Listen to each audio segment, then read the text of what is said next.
प्यारे बच्चों, पिछली कक्षा में हम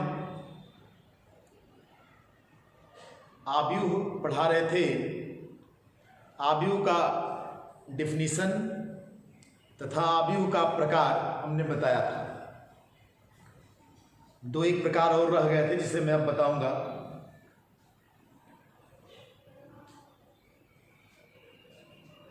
उप आव्यूह,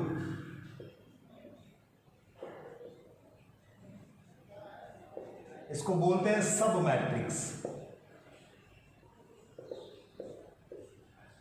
किसी दिए गए आव्यूह में से कुछ पंक्तियों तथा कुछ स्तंभों को निकाल देने पर शेष बचे हुए आव्यूह को उप आव्यूह कहते हैं। जैसे ध्यान दीजिएगा, एक आव्यूह है A1 B1 C1, A2 B2 C2, A3 B3 C3। अगर इसमें से हम पहली पंक्ति को निकाल दें और पहले स्तंभ को निकाल दें तो यहां बचेगा B2 C2 B3 C3।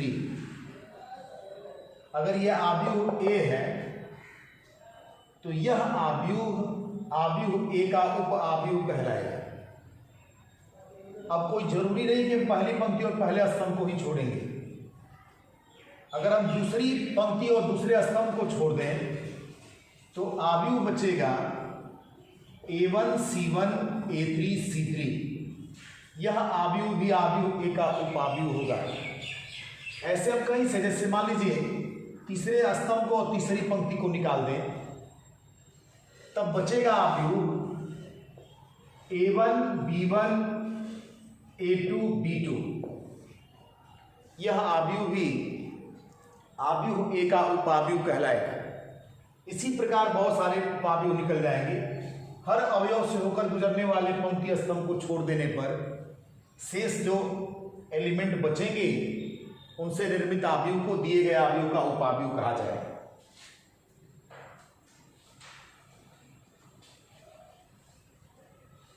आप सभी लोग नोट भी करते रहेंगे।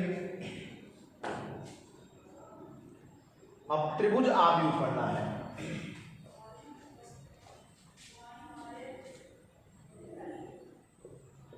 ऊपरी त्रिभुजी आव्यूह,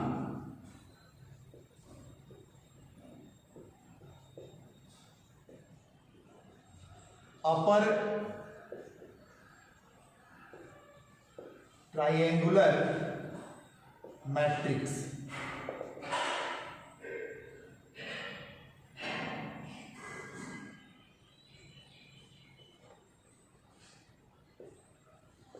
अपर ट्रायंगुलर मैट्रिक्स, इसमें ध्यान दीजिएगा।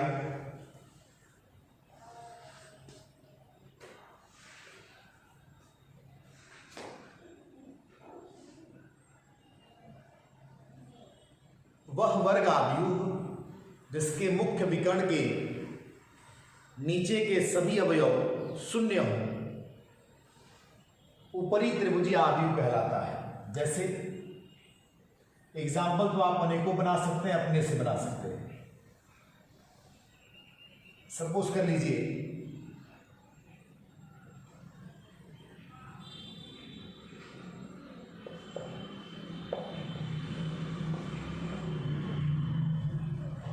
तो यहां ध्यान रखिएगा, ये मुख्य विकर्ण है। देखने में भी लग रहा है कि मुख्य विकर्ण के ऊपर संख्याओं का एक ट्रायंगल बना हुआ है, तो ये कहा जाएगा अपर ट्रायंगुलर मैट्रिक्स। ऊपरी त्रिभुजी आव्यूह वह वर्ग आव्यूह जिसके मुख्य विकर्ण के नीचे के सारे एलिमेंट शून्य हों।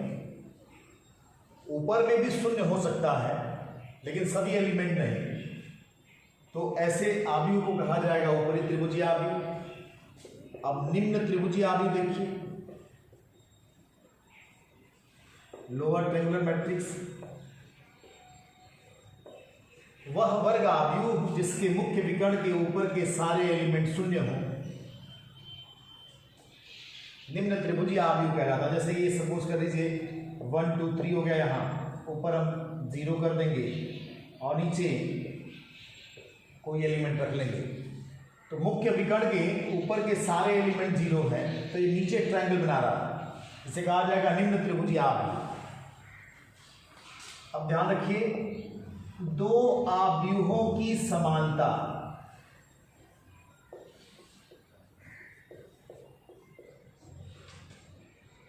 दो आव्यूह समान कब होंगे? मान लीजिए एक आव्यूह ए है, ए आई जे एम गुणे में एन, तथा एक दूसरा आव्यूह बी है, बी आई जे एम गुणे एन। दो आव्यूह समान तभी होंगे जब ये दो कंडीशन फुलफिल करेंगे। पहला, अगर दोनों आव्यूह समान क्रम के हों, जैसे यहां देखिए इस आव्यूह का क्रम यम गुणे एन है और इसका भी क्रम यम गुणे एन है, तो अगर दो आव्यूह समान होंगे,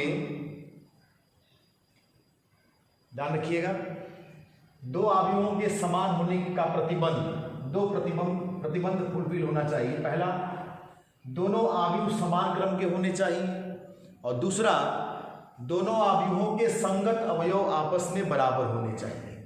संगत अवयव का मतलब है पहले आव्यूह के पहले पंक्ति का पहला एलिमेंट दूसरे आव्यूह के पहले पंक्ति के पहले एलिमेंट के बराबर होगा, पहले पंक्ति का दूसरा एलिमेंट पहले पंक्ति के दूसरे एलिमेंट के बराबर होगा। तो इसमें ध्यान रखिए, अगर आव्यूह ए आई जे एम गुणे एन तथा आव्यूह बी आई जे एम गुणे एन क्रम का है, तो यहां दिख रहा है कि दोनों का क्रम सेम है, पहली बात हो गई। और दूसरे में अगर ए आई जे बराबर बी आई जे हो जाएगा, संगत एलिमेंट बराबर, तो दोनों आव्यूह समान कहलाएंगे।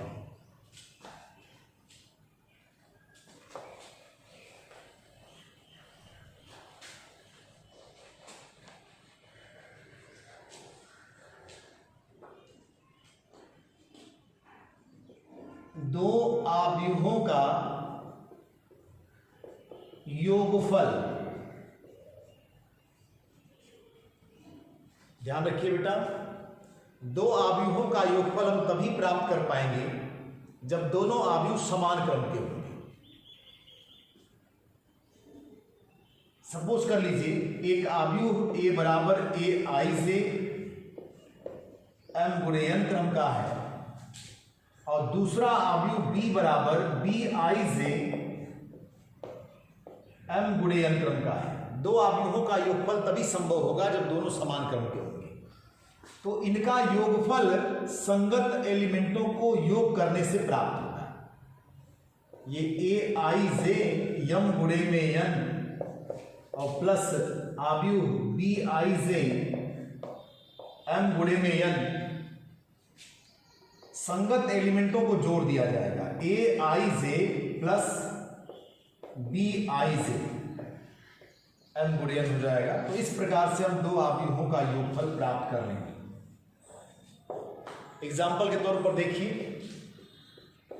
यदि ए बराबर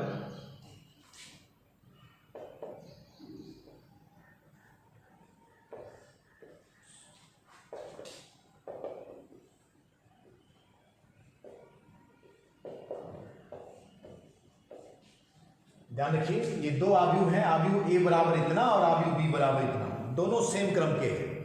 इसका क्रम 2 गुणे में 3 है, इसका क्रम भी 2 गुणे में 3, इसमें 2 पंक्तियां 3 स्तंभ, इसमें भी 2 पंक्तियां 3 स्तंभ।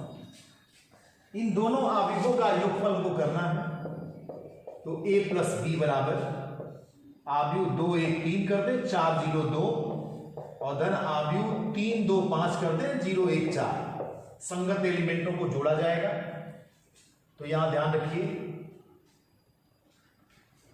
a प्लस बी बराबर, संगत का अर्थ यह है कि पहले आव्यूह के पहले पंक्ति का पहला एलिमेंट पहले पंक्ति के पहले एलिमेंट में जुड़ेगा, दूसरा एलिमेंट दूसरे में जुड़ेगा, तीसरा एलिमेंट तीसरे में जुड़ेगा। तो ये 2 धन 3 हो जाएगा और इसमें हो जाएगा 1 धन 2 3 धन 5 4 धन 0 0 धन 1 2 धन 4। ये आपका मिला यहां से 5 3 8 4 1 6, ये आपका आंसर हो जाएगा। इसी प्रकार से दो अवयवों का अंतर भी निकालते हैं। दो अवयवों का अंतर, दो अवयवों का योग निकालना हो या दो अवयवों का अंतर निकालना हो, अगर दोनों अवयव समान क्रम के होंगे तभी उनका योग और अंतर निकल पाएगा। योग में संगत एलिमेंटों को जोड़ते हैं और अंतर में संगत एलिमेंटों को घटाते हैं। तो अगर a बराबर aij m गुणे में n और b बराबर bij m गुणे में n, ये दो अवयव समान क्रम के हैं तो इनका अंतर a माइनस b अवयवों के संगत एलिमेंटों को घटाने से प्राप्त होगा।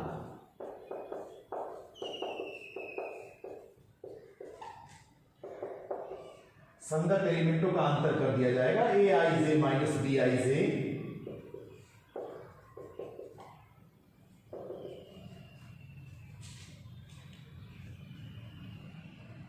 प्यारे बच्चों, क्लास हम लोग का बहुत पीछे हो चुका है इस लॉकडाउन की वजह से। अब तक तो बहुत सारा कोर्स खत्म हो जाना चाहिए था, लेकिन 1-2 महीने हम लोग पीछे हो गए। लेकिन विषम परिस्थिति में हमें कैसे संभलना है, कैसे अपने काम को संपादित करना है, ये हमको सीखना होगा। कठिनाई का दौर चल रहा है, स्कूल कॉलेजेस सब बंद हैं, कोचिंग संस्थान भी नहीं चलते हैं। ऐसे में आप सभी लोग घर पे ही हैं। घर पर एक सुनहरा अवसर है, घर पर अधिक से अधिक समय आप अपने पढ़ाई में दीजिए। हम लोगों से जैसे भी सहयोग हो सके व्हाट्सएप से, यूट्यूब से या जैसे भी कंसल्ट कर सकते हैं आप। अधिक से अधिक कोर्स की जानकारी के बारे में आप समझिए। अभी तो मैं व्हाट्सएप पे भी पढ़ा रहा था, अब यूट्यूब पे भी प्रयास कर रहा हूँ। रोज ही 1-2 वीडियो अपलोड करेंगे। नियमित रेगुलर आप पढ़िएगा, नोट्स बनाइएगा। फिर जैसे विद्यालय खुलेगा, लॉकडाउन टूटेगा, फिर थोड़ा सा हम लोग एक्स्ट्रा पढ़ के अपना काम पूरा करेंगे।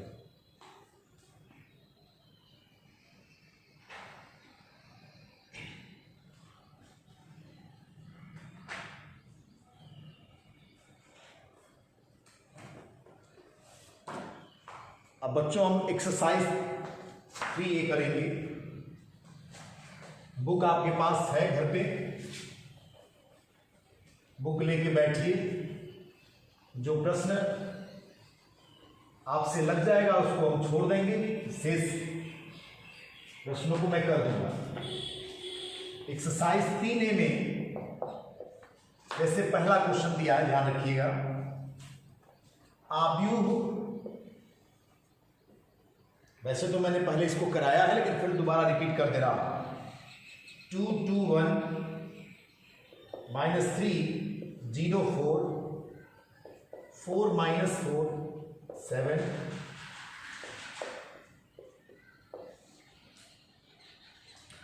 पूछ रहा है इसमें कितनी पंक्तियां, ध्यान रखिएगा। 1 2 3 पंक्तियां हैं। तो दूसरा पूछ रहा है कितने स्तंभ हैं, तो 4 स्तंभ हैं। पहला पूछ रहा है कितनी पंक्तियां, तो 3। दूसरा पूछ रहा है कितने स्तंभ, 4। इसका क्रम क्या है, तो 3 × 4। कुल अवयव कितने हैं, तो 12। दूसरा क्वेश्चन ऐसा ही है, आप स्वयं कर लेंगे।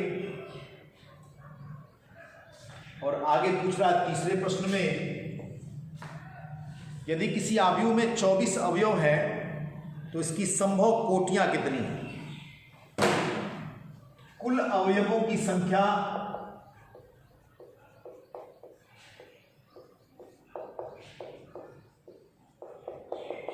24 है, तो कितनी संभव कोटियां बनेंगी, तो संभव कोटियां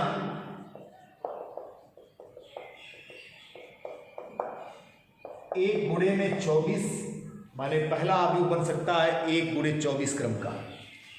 दूसरा 24 × 1 क्रम का भी बन सकता है। 2 गुणे में 12 क्रम का या 12 गुणे में 2 क्रम का, 3 गुणे में 8 क्रम या 8 गुणे में 3, 4 गुणे में 6 या 6 गुणे में 4,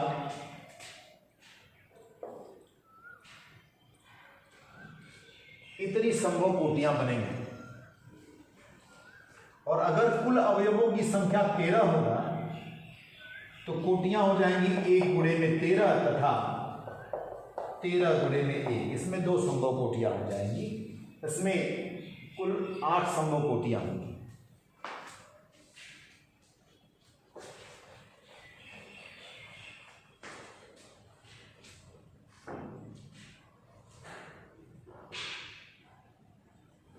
इसी प्रकार क्वेश्चन नंबर 4 आप स्वयं कर लेंगे। क्वेश्चन नंबर 5 दिया है, एक 2 गुणे 2 क्रम का आव्यूह a बराबर aij, इसकी रचना करनी है, जिसके अवयव निम्नलिखित प्रकार से प्रदत्त है। इसमें पहला ध्यान रखिएगा, पहला दिया है aij बराबर i प्लस 2j का स्क्वायर अपान 2। हमें 2 क्रॉस 2 के एक आव्यूह का निर्माण करना है। तो 2 क्रॉस 2 का आव्यूह जो बनाएंगे हम a, इसमें 2 पंक्तियां 2 स्तंभ होंगे, तो a11 a12 और a21 और a22, ये आव्यूह बनेगा। अभी यहां दिया हुआ, इसकी सहायता से हम a11 a12 a21 a22 का मान निकाल लेंगे।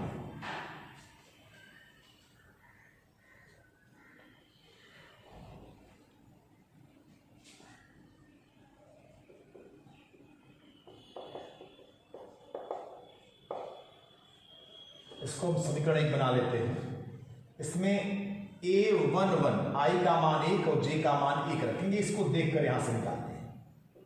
तो 1 धन 2 गुणे में 1 का वर्ग बटे में 2, ये हो जाएगा आपका 2 एकम 2 और 1 3 का वर्ग 9 बटे में 2 कामा a12 निकाल लें। तो 1 धन 2 गुणे में 2 का वर्ग बटे में 2, 2 दूना के 4 1 5 का वर्ग हो जाएगा 25 बटे 2। a21 निकालें तो 2 धन 2 गुणे में 1 का वर्ग बटे 2, तो ये हो जाएगा 2 एकम 2 2 4 का वर्ग 16 बटे 2 का मतलब 8। a22 का मान निकाल लें, 2 धन 2 गुणे में 2 का वर्ग बटे में 2, 4 2 6 का वर्ग 36 बटे 2 का मतलब 18। इसलिए आव्यूह a बराबर, यही हमको निकालना था, ये चारों मान उठाकर यहां रख दिया जाएगा। तो a11 का मान 9 बटे में 2, a12 का मान 25 बटे 2, a21 का 8 है और a22 का 18। ये लगाना था। इसी प्रकार आप 5वां का दूसरा तीसरा कर लीजिएगा। ध्यान रखिएगा बच्चों, ये डॉक्टर हर्षवर्धन शर्मा की किताब से हम पढ़ा रहे हैं।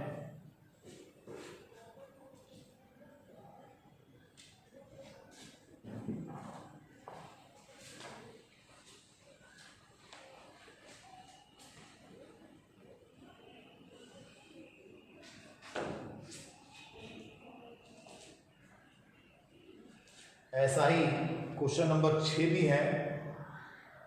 कह रहा है कि 3 गुणे 4 आव्यूह की रचना कीजिए जिसके अवयव निम्नलिखित प्रकार से प्राप्त होते हैं। छठवां का पहला part, ai j equal to 1/2 mod -3i plus j।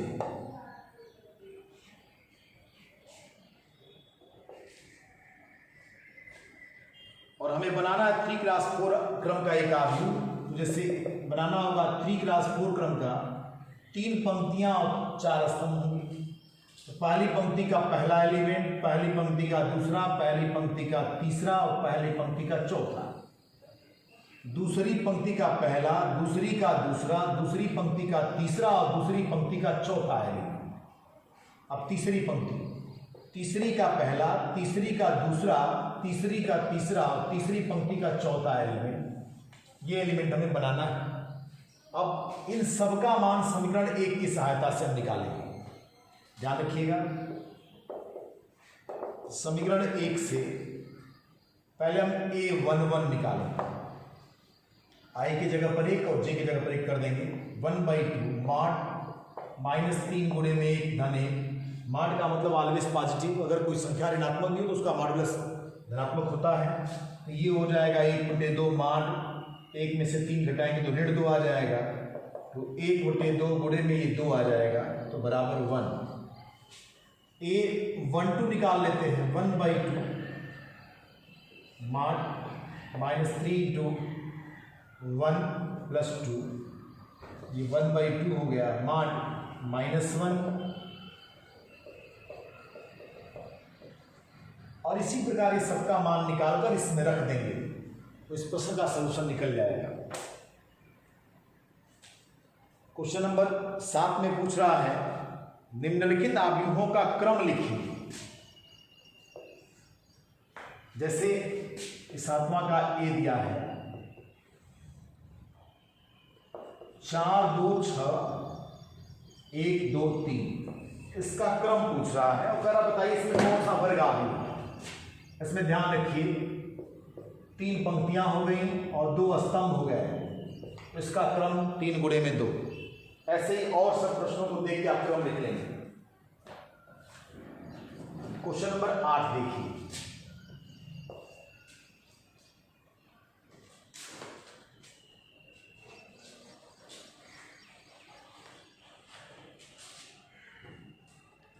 आठवां क्वेश्चन का एक पार्ट में कर रहा हूं। कह रहा आव्यूहों के निम्नलिखित समीकरणों में से x y z का मान ज्ञात कीजिए। आठवां का ए कर दे रहा हूं, ध्यान रखिएगा। एक आव्यूह दिया है 2x + y, x - y, x - z और x + y + z = 10 ऋण 1 2 8। बताया था अभी हमने, 2 आव्यूह समान कब होते हैं? अगर 2 आव्यूहों का क्रम समान हो और उनके संगत अवयव आपस में बराबर हो तो दोनों आव्यूह समान होते हैं। यहां देखिए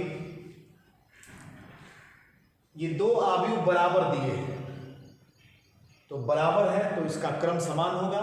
ये 2 × 2 का, ये भी 2 × 2 का। अब ये दोनों आव्यूह चूंकि समान है इसलिए इनके संगत अवयव आपस में बराबर होंगे, तुलना कर दिया जाएगा। तो यहाँ 2x + y = 10, क्वेश्चन नंबर 1। और यहाँ से x - y = -1, 2, x - z = 2, और यहाँ से x + y + z = हो जाएगा 1। ध्यान रखिएगा, जितनी अज्ञात राशियां होती हैं कम से कम उतने समीकरण रहने पर उनका मान निकल पाता है। जैसे यहाँ 3 अज्ञात राशियां हैं और समीकरण 4 हमारे पास है, तो समीकरण सफिशिएंट है, इसलिए इनका हल करना बहुत आसान है। अब जैसे हम समीकरण 1 और 2 को पहले सॉल्व करते हैं। 1 और 2 से ये 2x धन y = 10 और x ऋण y = ऋण 1 जोड़ देते हैं। ये 3x = 9 होगा, तो x बराबर आ गया 3। x का मान किसी एक समीकरण में रख के y का मान निकाल लेंगे। समीकरण 1 से 2 गुणे में 3 धन y = 10, ये y = 10 ऋण 6 हो जाएगा बराबर 4। x का मान y का मान निकल गया। आप समीकरण नंबर 3 से x के जगह पर रख देंगे यहाँ से 3 ऋण z = 2, तो ये आ जाएगा आपका z = 3 ऋण 2 का मतलब 1। उत्तर हो गया x = 3, y = 4 और z = 1। 8वां का शेष पाठ आप स्वयं लगाइए।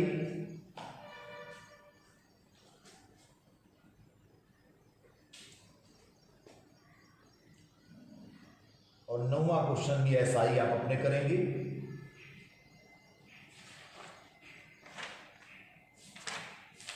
एक्सरसाइज